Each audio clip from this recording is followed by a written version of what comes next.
నమస్తే. ఇన్నాళ్ళు నన్ను సపోర్ట్ చేస్తూ, ఎంకరేజ్ చేస్తూ మీ ప్రేమని నాకు అందిస్తున్న ప్రతి ఒక్కరికి కృతజ్ఞతలు. అలాగే ఈ వీడియో కూడా ఖచ్చితంగా మీకు ఉపయోగపడుతుంది. లైక్, షేర్ అండ్ సబ్స్క్రైబ్ చేసి మీ సపోర్ట్‌ని నాకు అందించండి. అలాగే ఈ వీడియో పట్ల మీకున్న అభిప్రాయాన్ని కామెంట్ సెక్షన్‌లో కామెంట్ చేసి తెలియజేయండి. ఇప్పుడు వీడియోని చూద్దాం. నమస్కారం. అమ్మలగన్న యమ్మ ముగ్గురమ్మల మూలపుటమ్మ అయిన లలితా త్రిపుర సుందరీదేవికి సైన్యాధిపతి మన వారాహి అమ్మవారు. అమ్మవారిని కాదు మనందరినీ కూడా వారాహి అమ్మవారు రక్షిస్తారు. మరి మనకి ఆర్థిక ఇబ్బందులున్నా, భూ వివాదాలున్నా, కోర్టు సమస్యలున్నా వారాహి అమ్మవారి ఆరాధనతో అవన్నీ కూడా పరిష్కరింపబడతాయి. మరి అమ్మవారిని వారాహి అమ్మవారిని పూజించడానికి అత్యంత మహిమాన్వితమైన రోజులు జూలై 6 నుంచి గుప్త నవరాత్రుల రూపంలో మనకి అందుబాటులో ఉన్నాయి. మరి ఆ రోజుల్లో అమ్మవారికి చక్కగా 9 రోజులు హోమాలు, అలాగే త్రిపురాంతకంలో మహాపూర్ణాహుతి చేసుకోబోతున్నాం. వివరాలకి మమ్మల్ని సంప్రదించగలరు. నమస్తే, వెల్కమ్ టు అవర్ ఛానల్. నేను పద్మిని. ప్రస్తుతంతో పాటు ప్రముఖ ఆధ్యాత్మికవేత్త, ప్రముఖ న్యూమరాలజిస్ట్ లక్ష్మీ నరసింహస్వామి ఉపాసకురాలు శ్రీమతి స్రవంతి గారు మనతో పాటు ఉన్నారు. మాట్లాడదాం. నమస్తే అక్క. నమస్తే పద్మిని. అక్క, జూలై 6వ తారీఖు వచ్చేస్తోంది. అత్యంత వైభవంగా ఆషాఢ మాసం ప్రారంభం కాబోతోంది. ప్రారంభమే వారాహి నవరాత్రులు కూడా, గుప్త నవరాత్రులు రాబోతున్నాయి. ఖచ్చితంగా చాలా విశేషంగా కార్యక్రమాలు నిర్వహించబోతున్నారు. మీరు ఒక్కసారి ఆ కార్యక్రమాల గురించి మీ మాటల్లో. తప్పకుండా చెప్తాను పద్మిని. మనకి ఉత్తరాయణం అప్పుడేమో అమ్మవారు లలిత నవరాత్రులు వస్తాయి. దక్షిణాయనం స్టార్ట్ అవుతూనే ఆషాఢ నవరాత్రులు, గుప్త నవరాత్రులు వస్తాయి. అత్యంత మహిమాన్వితమైనవి గుప్త నవరాత్రులు అని చెప్పడంలో ఎటువంటి అతిశయోక్తి ఉండదు. ఎందుకంటే నా జీవితంలో గుప్త నవరాత్రులు తెచ్చినంత మార్పు అంతా ఇంత కాదు. అసలు మొదలు పెట్టినప్పుడు అమ్మ ఎలా అనుగ్రహించింది అని అంటే ఒక్కొక్కటి తెలుసుకోవడము, అమ్మ గురించి ఇంకా ఎలా చెప్పాలి అని ఆలోచిస్తే చాలు అనమాట. ఏదో ఒకటి బుక్ కనిపించడమో, లేకపోతే ఫేస్బుక్ లో ఆవిడ గురించి రావడమో అలా ఉంటుంది. అంత తొందరగా ఆవిడ కరుణిస్తారు అమ్మవారు అనేది చాలా సార్లు చెప్పుకొని ఉన్నాం. అయితే ఇవాళ కూడా అమ్మవారికి మనం పూజ ఎలా చేసుకోవాలి అనేది నాకు అమ్మవారి స్ఫురణ కలిగించారు పద్మిని. అది అందరికి మనం చెప్దాం అనుకున్నాం. అవును, అది అలా అనుకున్నాను. ప్యాకింగ్స్ లో వెళ్ళిపోయాయి కదా ఇల్లు షిఫ్టింగ్స్ లో. సరే ఇంకొక బుక్ కొనుక్కుందాంలే అని స్తోత్రనిధి వాళ్ళదే బుక్ ఉంటుంది, వారాహి అమ్మవారి. అది తీసుకుందాము, ఎందుకంటే దానికి సంబంధించిన పూజ అందులో ఉంది అని చెప్పి తీసుకోవడము. అలా వెళ్ళినప్పుడు వాళ్ళ శుక్రవారం పౌర్ణమి కదా, లలితోపాఖ్యానం కూడా కొనుక్కుందాము, నా దగ్గర లేదు ఆ బుక్ అని చెప్పి కొనుక్కోడానికి వెళ్తే సామవేదం షణ్ముఖ శర్మ గారిది బుక్ దొరికింది అనమాట. మనకి బుక్ ఉంటే ఇంకా అసలు వెంటనే చదివేయాలి ఇంకా అని ఇలా తీయంగానే శ్రీ విద్య దశమహావిద్యలో అని వచ్చింది. అవునా అని చదవాలి అనుకున్నప్పుడే ఆ పేజీ కూడా ఓపెన్. ఇదేనా పుస్తకం? ఇదే, చూపించండి. బ్యూటిఫుల్, ఎంత బాగుంది కదా. అంటే సామవేదం గారు ప్రవచనాల్లో చెప్పింది, అమ్మవారి గురించి చెప్పింది అంతా కూడాను దీంట్లో పొందుపరిచారనమాట. అయితే చాలా మందికి ఉన్న డౌట్, అసలు మనం వారాహి అమ్మవారిని పూజించచ్చా, పూజించకూడదా, అసలు అమ్మవారి జోలికి వెళ్ళొచ్చా, వెళ్ళకూడదు, పెట్టుకోకూడదు కదా జనరల్ గా కదా? మీరు చెప్పండి క్లియర్ గా. అయితే ఇక్కడ చూడండి, చిన్నగా చదివి వినిపిస్తాను నేను. ఈ శ్రీ విద్య దశమహావిద్యల్లో ఒకటి. దశమహావిద్యలకే సిద్ధ విద్యలని కూడా పేరు. వీటి ద్వారా ఈ పరమ చైతన్యాన్ని ఉపాసించడమే ప్రధానమైనది. ఈ దశమహావిద్యలు కాళి, తార, త్రిపుర సుందరి, చిన్నమస్త, బగళాముఖి, ధూమావతి, మాతంగి, భైరవి, కమలాత్మిక, భువనేశ్వరి అని చెప్పబడుతున్నాయి.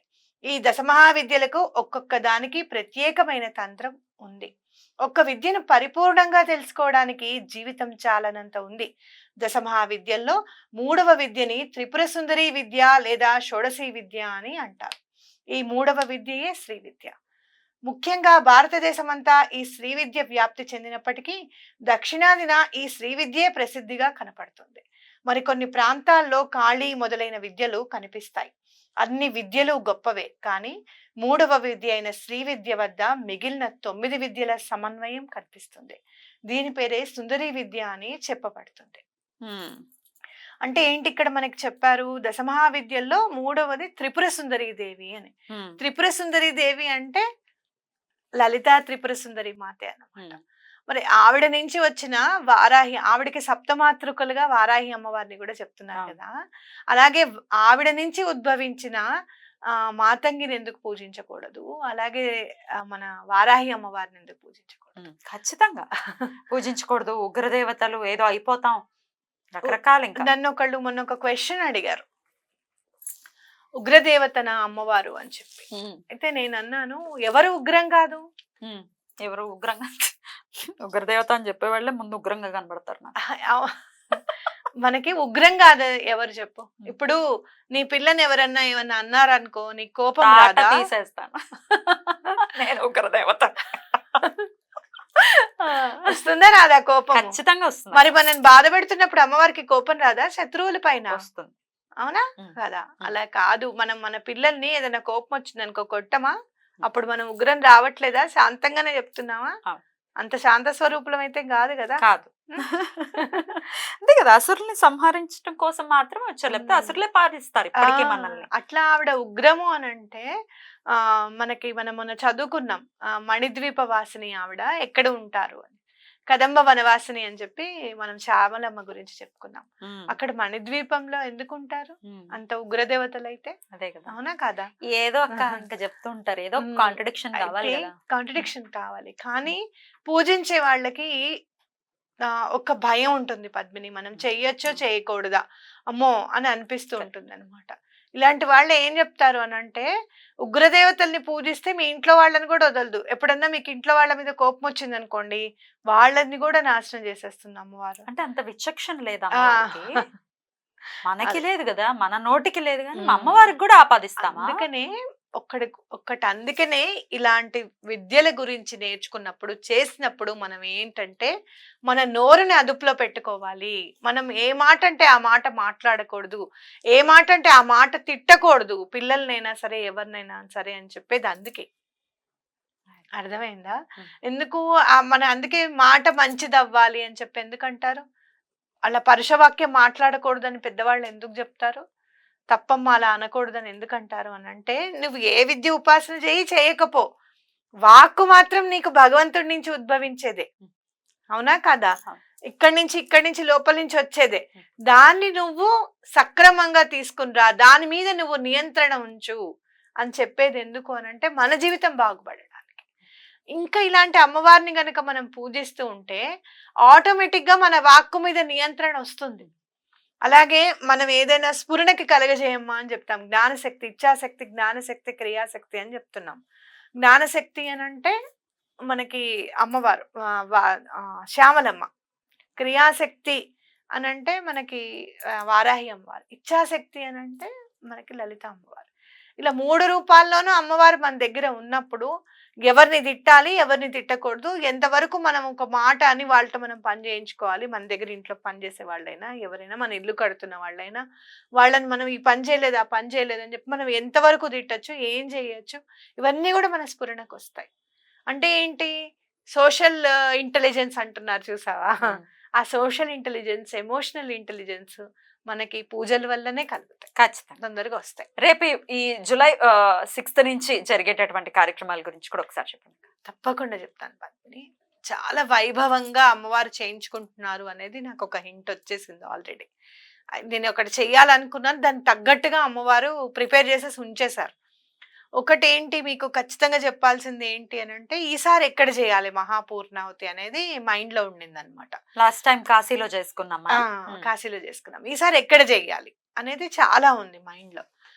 చూద్దాంలే వదినా అని రాజశేఖర్ శర్మ అనడము, సరే నువ్వు తొందరగా చెప్పు, ఎందుకంటే మనం వీడియో చేస్తున్నాము, చెప్పాలి అని నాకు అనిపించడము, రేపు చెప్తానులే అని అనడము. నువ్వు ఎక్కడ ఉన్నావురా అంటే, నేను ఇక్కడ వైదేశ్వరంలో ఉన్నాను అంటే, వైదేశ్వరానికి వెళ్ళావా, నాకెందుకు చెప్పలేదురా నువ్వు వైదేశ్వరానికి వెళ్ళావు అని చెప్పి, ఎందుకు చెప్పలేదు అని చెప్తే, ఎందుకు నువ్వు వచ్చేదాను అని. సరే నేను వచ్చినా రాకపోయినా స్వామి హుండీలో ఏదో ఒకటి వేయమనన్నా నేను చెప్పేదాన్ని కదా అని అంటే, సరే వదిన రేపు మా వాళ్ళు ఉన్నారు, వాళ్ళు రేపు బయలుదేరుతున్నారు అక్కడి నుంచి, వాళ్ళకి నేను చెప్తాను అనడము. పొద్దున్నే 6ంటికి ఫోన్ చేసి పేర్లు రాయించాను వదిన అని చెప్పడం, అక్కడ మనం ఇవ్వాలనుకునేది ఇవ్వడము. 10ంటికి మళ్ళీ నేను మళ్ళీ మిస్డ్ కాల్ ఉంది ఏంటి అని ఫోన్ చేస్తే, ఏం లేదు వదిన త్రిపురాంతకంలో చేసుకుందాము ఈసారి మనము అని అనడం తన నోటి నుంచి. అనుకోకుండా వైదేశ్వరన్ అని అంటే నాకు పరమాచార్య గారే గుర్తుకొస్తారు పద్మిని. ఆయన లీల ఉందన్నమాట. ఈసారి చెప్పుకుందాం మనము. నేను ఏదైతే పరమాచారి గారి లీల చదువుతున్నానో అదే లీల మా అప్పాజీ కూడా చదువుతున్నట. సేమ్. అంటే ఇది పరమాచార్య గారి సంకల్పంతోనే జనించింది త్రిపురాంతకం అనేది నా గట్టి భావన. అది అమ్మవారి అనుగ్రహం ఉంటే తప్పించి మనం దాన్ని అంత తొందరగా క్యాప్చర్ చేయలేం. ఎప్పుడు అనుకుంటూ ఉంటాం చూడు, అప్పుడు అనిపించింది ఎందుకో నేను చేయలేకపోయాను అని అనుకుంటూ ఉంటాం. మీకు చెప్తాను చూడు, ఒకళ్ళు నాకు వెండిది ఇక్కడ ఇప్పటికీ బాధపడుతూ ఉంటాను. నన్ను తీసుకొని వెళ్ళి మీకు ఇంత వెండి విగ్రహం కొనిస్తాను అని చెప్తే నేను వద్దు వద్దు వద్దు అని చెప్పాను వాళ్ళకి. వద్దండి వద్దండి అని చెప్పా. ఇప్పుడు బాధపడతా, ఎందుకు లక్ష్మీదేవిని కొనిస్తా అంటే ఎందుకు వద్దన్నాను నేను అని చెప్పి. వాళ్ళు కొనిచ్చడానికి అమ్మవారు అనుగ్రహించింది, కానీ నా మైండ్కి అది రాలేదు. సో తప్పకుండా మనం దాన్ని క్యాప్చర్ చేయగలిగాము అని అంటే అమ్మవారి అనుగ్రహం ఉండవలసిందే మన పైన. కాబట్టి ఇది వారాహి అమ్మవారి అనుగ్రహం ఉన్నట్టే. తప్పకుండా ఎవరికైనా మనసులో గనక అయ్యో మాకు కట్టాలనుంది, పూజించకూడదు అంటున్నారు అని గనక మీకు ఉంటే గనక పొరపాటున కూడా అలాంటి డౌట్ పెట్టుకోకండి. తప్పకుండా వారాహి అమ్మవారిని పూజించవచ్చు. రైట్. సో 10 రోజులు జరుగుతాయి. మహాపూర్ణావతి మాత్రం త్రిపురాంతకంలో జరుగుతుంది అత్యంత అద్భుతంగా. రైట్ అక్క. ఎప్పుడక్క త్రిపురాంతకంలో ఇంకా డిసైడ్? అంటే లాస్ట్ హోమం అయిపోయిన నెక్స్ట్ డేనా ఆ నెక్స్ట్ డేనా ఒక్క రోజు రెస్ట్ తీసుకొని వెళ్ళాలనుకుంటున్నాము. సో నవమి దశమికి అయిపోతుంది, ఏకాదశి ద్వాదశుల్లో వెళ్తాం. ఏకాదశి ద్వాదశుల్లోనే వెళ్ళిపోతాం. పౌర్ణమికి ముందే అయితే? పౌర్ణమికి ముందే. రైట్. అద్భుతం. మరి గోత్రనామాలు ఇవ్వాలి అని అనుకుంటే గనక ఖచ్చితంగా కింద స్క్రోల్ అవుతున్న నంబర్స్ కి కాల్ చేసి మీ గోత్రనామాలు, మీ అడ్రస్, పిన్ కోడ్ తో సహా తెలియచేయండి. అలాగే మీ సంకల్పం కూడా క్లుప్తంగా రాసి పంపించండి. ప్రసాదం రూపంలో ఏం వెళ్తుంది అక్క వారికి? ప్రసాదం రూపంలో చీర పంపిస్తాను పద్మిని. అమ్మవారికి అన్ని చీరలతోనూ పూజ చేయాలనేది ఉందన్నమాట. ప్రసాదం చీరే పంపిస్తాను. పసుపు కుంకుమ రుద్రాక్షలు వెళ్తాయి, ఇవి ఎలాగో వెళ్తాయి. అద్భుతం అక్క. చాలా చాలా దిగ్విజయం అవ్వాలి కోరుకుంటూ thank you so very much అక్క. నమస్తే. నమస్తే.